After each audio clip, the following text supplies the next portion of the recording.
ನಮಸ್ಕಾರ ಎಲ್ಲ ಪಾಲಕರಿಗೆ. ಇವತ್ತು ಇನ್ನೊಂದು ವಿಶಿಷ್ಟವಾದಂಥ ಸಂಚಿಕೆಯನ್ನು ತಮ್ಮ ಮುಂದುಗಡೆ ಪರಿಚಯಿಸಲಿಕ್ಕೆ ಇಚ್ಛೆಯನ್ನು ಪಡ್ತೇನೆ.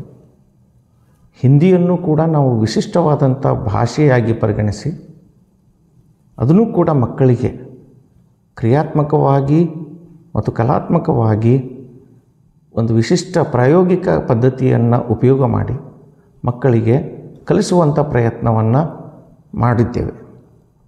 ಈ ವಿಡಿಯೋ ನನ್ನ ಪರಿಚಯ ವಿಡಿಯೋ ನಂತರ ತಮಗೆ ಆ ಮಕ್ಕಳು ಹಿಂದಿ ಭಾಷೆಯಲ್ಲಿ ಅಕ್ಷರವನ್ನು ಗುರುತಿಸಿ ಅದಕ್ಕೆ ಸಂಬಂಧಪಟ್ಟಂಥ ಶಬ್ದ ರಚನೆಯನ್ನು ಮಾಡುವಂಥ ಉದಾಹರಣೆಯನ್ನು ನಾವಿಲ್ಲಿ ತಮ್ಮ ಮುಂದುಗಡೆಗೆ ಪ್ರಸ್ತುತವನ್ನು ಮಾಡ್ತಾಯಿದ್ದೀವಿ. ಅದಕ್ಕೆ ದಯವಿಟ್ಟು ಈ ಚಾನಲನ್ನು ಸಬ್ಸ್ಕ್ರೈಬ್ ಮಾಡಿ. ಸಬ್ಸ್ಕ್ರೈಬ್ ಮಾಡೋದರಿಂದ ನಮ್ಮ ಶಾಲೆಯಿಂದ ಬರುವಂಥ ಯಾವುದೇ ವಿಡಿಯೋ ಮೊದಲಿಗೆ ತಮಗೆ ತಲುಪಿಸುತ್ತೆ ಮತ್ತು ಹೆಚ್ಚೆಚ್ಚಾಗಿ ತಮ್ಮ ವಾಟ್ಸಪ್ ಗ್ರೂಪ್ ಒಳಗಡೆ ಅದನ್ನು ಶೇರ್ ಮಾಡಿರಿ, ಫೇಸ್ಬುಕ್ ಒಳಗಡೆ ಶೇರ್ ಮಾಡಿರಿ ಅಂತ ಹೇಳ್ತಾ ತಮ್ಮೆಲ್ಲರಿಗೂ ನಮಸ್ಕಾರವನ್ನು ಹೇಳ್ತೇನೆ. ನಮಸ್ಕಾರ. अभी मैं कुछ लेटर्स लेती हूँ, हिंदी के लेटर्स. फॉर एग्जाम्पल, क बोली तो कमल, ऐसे बोलना. अंडरस्टूड?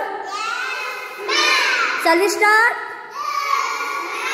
So first जीवन, क से, च से,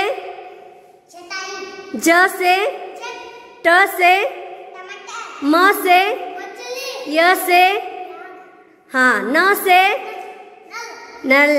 So आ से, अ से.